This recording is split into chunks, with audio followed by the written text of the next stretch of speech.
ஓம் சாய்ராம். என் அன்பு செல்லமே, என்னுடைய அழகான தங்கமே, நீ அனுபவித்து வரும் துயரங்களிலிருந்து, கடினமான சூழ்நிலைகளிலும் இருந்து விடுபட நீ துடிக்கிறாய். தங்கமே, உன்னுடைய வாழ்க்கையில் மாற்றங்கள் நடக்கப் போகிறது. கலங்காதே. எந்த சூழ்நிலையிலும் நான் உன்னை தவிக்க விடவே மாட்டேன்.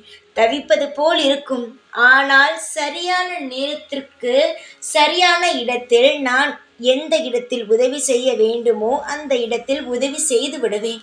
அது சில சமயங்களில் உனக்கு தெரிவது கிடையாது. எல்லா நேரமும் நான் செய்கிறேன் பார், நான் செய்கிறேன் பார் என்று உன்னிடம் சொல்லிக்கொண்டு இருக்க முடியாது. நிச்சயமாக நான் செய்வேன். உன் வாழ்க்கையில் இருக்கும் அனைத்து கஷ்டத்தையும் அடியோடு போக்கி மன நிம்மதியையும் நல்ல ஐஸ்வர்யங்களையும் உனக்காக தேடித் தருவேன். இதை நினைத்து நீ கவலைப்படாதே. நீ பயப்படும் பொழுது உனக்கு என்ன தெரியுமா தோன்றும்? நடக்க வருவதை கூட நடக்காதோ என்று சொல்லி நடக்க வருவது பாதியிலேயே உன்னாலே நின்று போய்விடும். எப்பொழுதும் தவறாக நினைப்பதை விட்டுவிட்டு சரியாக நடந்துவிடும் என்று நல்ல சிந்தனைகளை உன் மனதுக்குள் கொண்டு வா. நல்ல சிந்தனைகளே வரவில்லை, எல்லாம் பயத்தில் எப்படியும் மாறிவிடுகிறது என்று யோசிக்காதே தங்கமே.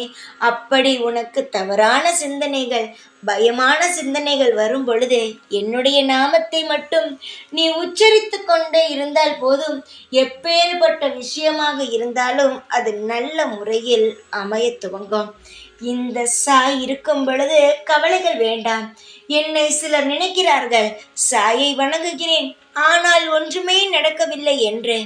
எதற்காக எதுவுமே செய்யவில்லை என்று நகர்ந்து செல்கிறீர்கள்? என்னை நம்பி வந்து விட்டீர்கள். தாயை பிடிக்கவில்லை என்றால் தாயை விட்டு நகர்ந்து விடுவீர்களா? இல்லை, உங்கள் தகப்பனை பிடிக்கவில்லை என்றால் தகப்பனை விட்டு நகர்ந்து விடுவீர்களா? இல்லையே. அவர்கள் என்ன செய்தாலும் அவர்கள் கூட தானே நாம் இருக்கிறோம். அதுபோலத்தான் எல்லா தெய்வமும். இந்த தெய்வம் எனக்கு ஒன்றும் செய்யவில்லை என்று நகர்ந்தால் அந்த தெய்வம் உனக்கு என்ன செய்யும்? ஒன்றுமே செய்யாது. எப்பொழுதுமே நம்பிக்கை இருக்க வேண்டும். எந்த தெய்வத்தை வேண்டுமானாலும் வணங்கு, ஆனால் எல்லா தெய்வத்தின் மீதும் நம்பிக்கை இருக்க வேண்டும். தெய்வத்தை மனிதனாக பார்க்கக்கூடாது. தெய்வம் எப்பொழுதுமே எதுவாக இருந்தாலும் நிதானமாக தான் செய்யும். நான் உன் வாழ்க்கையில் எல்லாம் நிதானமாகத்தான் செய்கிறேன்.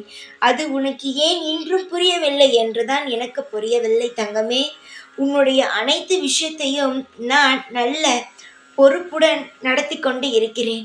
எனக்கு உன் வாழ்க்கையில் எல்லா பொறுப்பும் இருக்கிறது, கடமைகள் இருக்கிறது. என்னுடைய கடமைகளை நான் சரியாக நடத்துவேன். காலம் முழுவதும் உனக்கான அனைத்து வசதிகளையும் வாய்ப்புகளையும் நான் உனக்காக தேடித் தருவேன். கவலையின்றி இரு. உன்னுடைய வாழ்க்கை என் கையில். ஓம் சாய்ராம்.